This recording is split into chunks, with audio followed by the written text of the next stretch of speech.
What's up, guys? Welcome back to Newswave. The GTA 6 leaking situation continues to evolve online, with the latest leak turning into, just disastrous territory that I have to imagine has Rockstar and Take-Two pulling out all the stops to find this person, especially after their latest video, but we'll go over all of that here today. Also, we are going to be talking about the Duskbloods, as previews did go live yesterday ahead of the network test that'll be happening tonight, and some of the outlets are downright surprised by what they ended up playing. And we'll also be talking about Game Science, as they gave us a sneak peek at some gameplay for their next big title following up Black Myth Wukong, and what they showed us looked downright next gen, I'd say, but we'll look at all of that and more. Guys, if you enjoyed these videos, make sure you hit that like button, helps out a ton. And if you're new here to the Spawn Wave channel, make sure you subscribe down below. Guys, we're every weekday morning, 8 a.m. Eastern time, going over the world of gaming news, trying to keep you up to date. So just know, if you don't get a notification in the morning,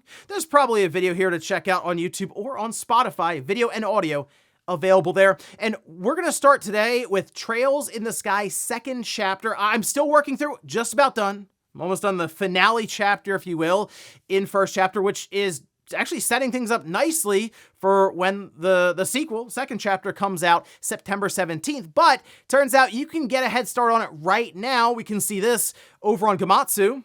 A demo for Trails in the Sky second chapter is available for PS5, Switch, and PC through Steam. They also have the opening movie that was released for it, and this demo, it seems to be quite lengthy because it lets you play up through the first chapter of the game. And if you've played now the first chapter, of course going to the second chapter, these chapters are quite long, and some are saying this could be up to 10 hours of gameplay, and your save data will carry over into the full version. Now, I will admit, the second chapter, you would have already played the first game, obviously, here, so you're probably already sold on getting it, because that's the big thing right now. The story is getting interesting, and I've already heard, of course, there's going to be kind of a cliffhanger going into the second chapter, so you're probably already sold on it. I think this is just a nice way to get a head start and then move your save data over. So there you go. If you wanted to check it out now, as opposed to waiting even until September 17th, go ahead, download the free demo and get a head start. Also, it looks like Dave Bautista will indeed be filling in for Ryan Hurst as Kratos in the God of War series with Amazon.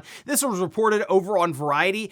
And in fact, here, while they are discussing Kratos now being played by Dave Bautista, they also mentioned that filming will restart here in a couple of weeks, and they will indeed have to reshoot all the scenes that Ryan Hurst was in, because obviously he's not going to be Kratos anymore, which is a shame because he tore his biceps, so he's still out for several months, and I guess with a production like that, they can't wait, but he did spend a lot of time, it looked like, getting into like Kratos shape. And so now here comes Bautista to kind of fill in with that in mind. So I guess with them restarting, like filming in the next few weeks, we should be I assume we're going to see this series next year at some point. But also I do wonder if this is a situation where they get an image out there, just not maybe on the level that they first showed us for Ryan Hurst on set. Maybe they get us an image a bit sooner, just showing Bautista on set, kind of alleviate some concerns around what's been a pretty rocky and chaotic production so far. Oh, and in probably the most shocking news you'll hear this week, turns out there's going to be a sequel to Hogwarts Legacy. I know, it's crazy, right? The game that went on to sell more than 20 million copies and was the best-selling game of 2023. Yes, that means even over Call of Duty.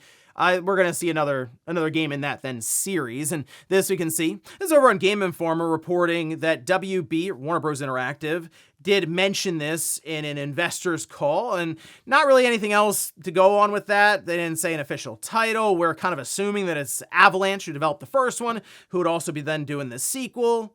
And it makes sense, but there were some mentions of things like multiplayer a while ago, other things they were maybe trying to get into the first game and couldn't. So, I don't know. You feel like you just play it safe because after that first one, it did very well, and stick with what you know, but I don't know, maybe they end up getting weird with it. We'll see, but at least for now, yes, expect a sequel to the best-selling game of 2023. Who'd have guessed? And guys, with some of the quick news out of the way, let's get into the bigger stuff. Let's start right away with an update on the Grand Theft Auto 6 leak situation, because more and more video clips are getting out there from this cyber leak group, or maybe even person. And yeah, they're also still pushing their cryptocurrency scheme Technically, they haven't rug pulled it yet, so maybe I guess they're still at least trying to get traffic to it. Don't buy it, but all right, I guess from there you can do what you want. But here's the thing. They have been putting out video clips, and people have been trying to figure out if they are the ones making the clips or if they pulled them, say, from a hack a while ago, and these were just in development clips that were being done for QA or just something like that. Well, it got really interesting because they released a video that showed an entire flyover of the city in a plane, and it was like, wow, okay, that seems pretty serious to have access to that. But then it got even weirder when they, as Jason, the character, started shooting at a wall and they spelled out leak, L-E-E-K, as in cyber leak, which then kind of implies that, yeah, they have a build of the game, and this sent the internet going crazy. And I'm sure, again, Rockstar and Take-Two, they're probably already aware that they have a build of the game, and obviously being able to prove that by actually kind of signing their name, if you will, on a wall in the game. This could get very, very concerning very, very quickly, which it already is, but now it is getting into disastrous territory, because if they have an actual build of the game that they can play through, we've seen cutscenes even already, it does make you think, ooh, they could legitimately spoil this game before it comes out. Because while we're thinking about, oh, the Netflix thing, that's, next week or something, right? Well, technically, the game isn't out until November 19th. So if they have a fully playable version of the game and can go all the way through the game and spoil endings or other things, then it's a problem. Here's my only thing with this, right? We haven't seen any other gameplay other than Jason. Like, we know there's another character in the game, Lucia, so you feel like they would show her being playable, but they haven't. They could be saving that. However, I do wonder if what we're really looking at is a section of the game. Yes, a build, but not the entirety of the game. Now, they can quickly obviously disprove that by all of a sudden showing up with more video clips outside of current bounds of what they've been showing us with Jason just kind of running around or flying around the city. But Rockstar and Take-Two are going crazy still with DMCA takedowns all over social media, and it makes sense when they are desperately trying to keep a lid on GTA 6 ahead of this Netflix premiere. Now, there are many other things that are happening where it is a lot of misinformation, and it looks like people trying to get one over on the internet or even be malicious at times, depending. So, like, for one, there seem to be questions of another group that had a build of the game on an Xbox dev kit, but then apparently they live streamed, there was like an AI generated images and people weren't buying it, so I don't really know if that's the case currently. And then on top of that, there is no actual Twitter account for this cyber leak group, but Twitter accounts keep getting made, and links and AI generated images and videos keep getting posted. So it's a lot of junk kind of getting like mixed in with the legitimate video clips that are going around of this build. Okay, so with all of that happening, it also appears that there were preview events that had happened pretty recently, and that these are lining up now to go live next week. This we can see from MP First, where they say, speaking to someone familiar with the situation, MP First was told that the preview event for GTA 6 was held in July and was a hands-off event. Okay, so hands-off event generally means they'll show you gameplay and then also send you video ahead of time, and you can kind of take notes or use it for B-roll or anything like that, but you don't actually get to play the game, and that's just, it's very controlled on their end, of course, and they can just do that through streaming. They don't need you on site, nothing like that. Say the impressions from this event is set to go live the same time as the Netflix premiere airs, which is on August 27th. We weren't given the exact date on when this event took place or what area of the map was shown off, as those will be the stuff that we'll learn more about next week. Chances are we'll see official gameplay shown off, and it should alleviate concerns about how some parts of the game look unpolished. I mean, again, it is an in-development build that's being shown right now. It's not what you're going to see on the Netflix special or in these different previews, and I can only imagine MP First just talk to somebody who was in the event. It's probably part of the press. I don't think it's MP First kind of reporting on themselves, but still they're being very careful, as you should be with Take-Two and Rockstar, because they may have also sectioned off parts of the media or press to look at different parts of the map, and they can also then kind of whittle it down to who may have leaked the information out. Still, though, next week is lining up to be an interesting one, because while, I mean, we think August 27th will be when we first really see the game, I mean, who knows what this Cyber League group has in store leading up to that date, because it seems like every day they're dropping something new. Next up, let's talk about the Duskbloods. Now, there's a network test that'll be happening for me. It's gonna be later tonight, starting at like 10 p.m. I will be playing the game though. At this point, I have to see what this is about, because going through these different previews, this sounds like a very weird multiplayer game, but I'm kind of here for it, because it feels like a lot of multiplayer games we get are kind of carbon copies, cut and paste, formulaic, it's expected. Okay, everything I'm hearing is like, this is completely odd and like nothing you've played before, okay? This is Miyazaki, though, at FromSoft, coming in and specifically focusing on creating a FromSoft multiplayer experience, okay? Let's go down the list here, because I have a bunch of different notes that I was taking as I was going through these different previews. I'll also link what I think is like the best preview I saw yesterday. This is from Ouroboros, and they were really into it. They're going over all the intricate details, and it was quite interesting. So to start, this is indeed a PvPvE game. So you can fight other players.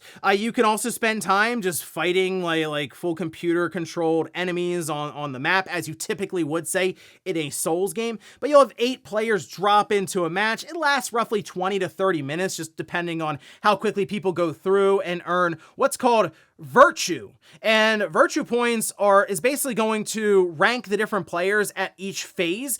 And after a certain phase, they'll just kind of whittle down the number of players until you get to the end. And then there's kind of like this battle royale that happens between the final contestants to decide who wins the whole thing. So yeah, all this is going to happen in less than half an hour, right? You have different classes to choose from. They're called Bloodsworn. There's different characters. I believe there are 10 they mentioned that are planned for full release, but they'll have even more beyond that, according to Miyazaki. You can earn these virtual points by collecting items, defeating enemies. You can beat big bosses. They also have different objectives that you'll come across. All these things, though, work together the same way to get these different points. So you don't have to go around and eliminate different players at all. In fact, you can spend time working together with them, and that'll do just fine for you as well. In fact, you can apparently propose to another player, and you guys will then work as a duo, splitting your virtue points. So yeah, I mean, there's a way to kind of just do team up a partnership there and run through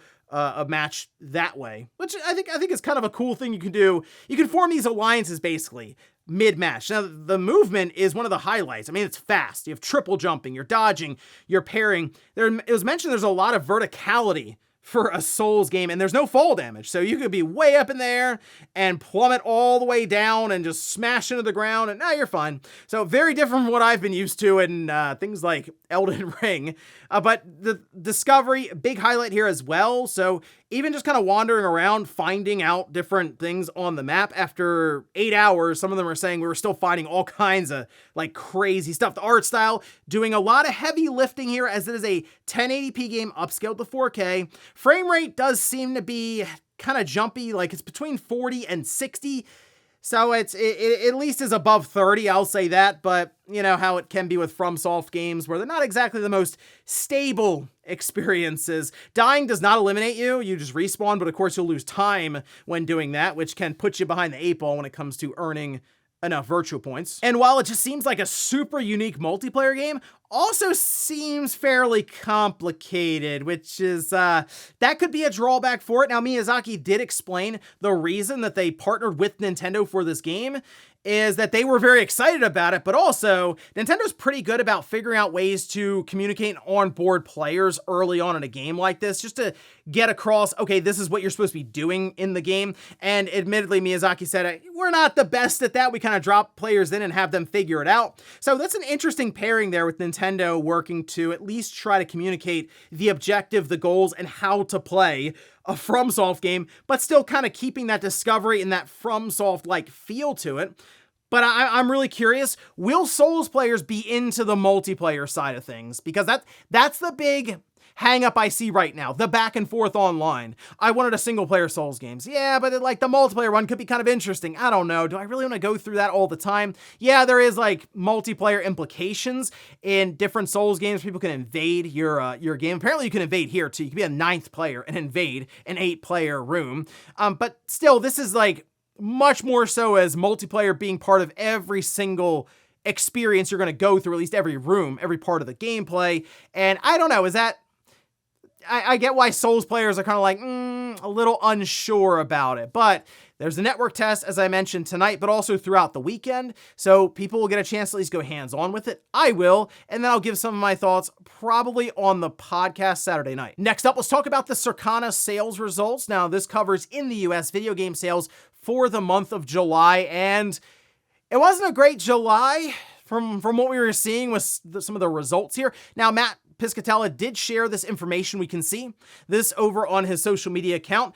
July spending was down 10% versus last year in 2025. Video game hardware was down 29% versus last year. All the systems with like the Xbox, the Switch 2, they all saw declines from last year in terms of unit sales, but the Switch 2 saw the largest drop off from July 2025, 51%. That, of course, still coming off of the high of its like launch month in June.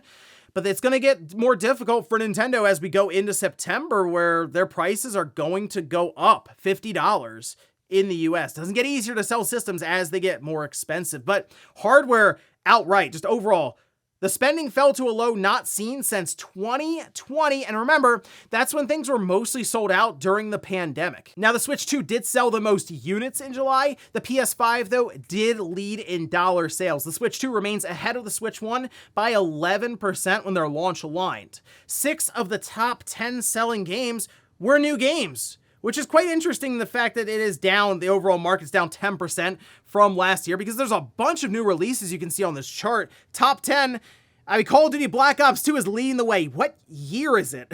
But anyway, after that, EA Sports College Football 27, Assassin's Creed Black Flag Resynced, EA Sports MVP Bundle, so you have the college sports and then the bundle, and then Black Ops 1, at number 5, jumped from 150, by the way. A Halo Campaign Evolved at 6, Splatoon Raiders at 7, Echoes of Ankrid, Sword Art Online at 8, then Tamagotchi Life and 007 First Light rounding out the top 10. So not a great July, technically. We got to go all the way back to 2020 when it comes to hardware sales, and even versus last year, down 10%.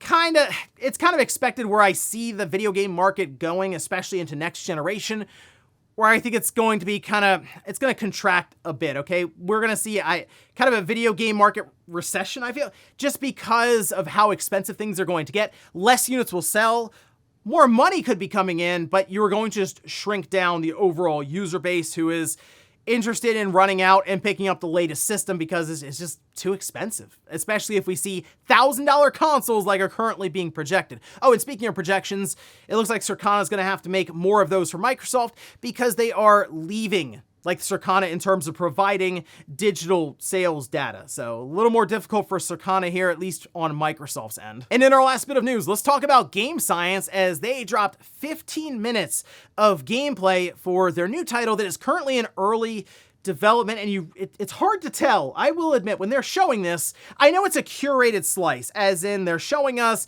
the best possible light for the level of development that it's in right now, but it looks super impressive at this stage, and I would dare say next gen. Can we use that now for PS6 and Helix? This is kind of what I pictured early development build of a next gen game to look like, though, so we can see some of it here. Also, shout out to them for the 21:9 ultra widescreen recording here. It worked really, really well, the ultra widescreen that I was viewing it on. But this is Black Myth Zhong Kui.